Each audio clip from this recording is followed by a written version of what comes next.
Grabe guys, no? Pinya o kamuting kahoy, kausara. Then sa unahan guys, medyo dili na to makita. Naay ka may isan dira dool sa may eskwelahan sa high school. So nindot diri kung mo eskwela ang mga bata guys, no, kay tuor kay elementary o high school dili na kay ka mag sakay pa dira, magpliti-pliti pa, basta imbala nara dito unahan, no. Wala pwede na ka mag-ilis daan.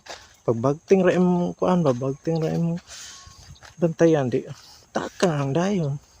Ana ka ising life diri.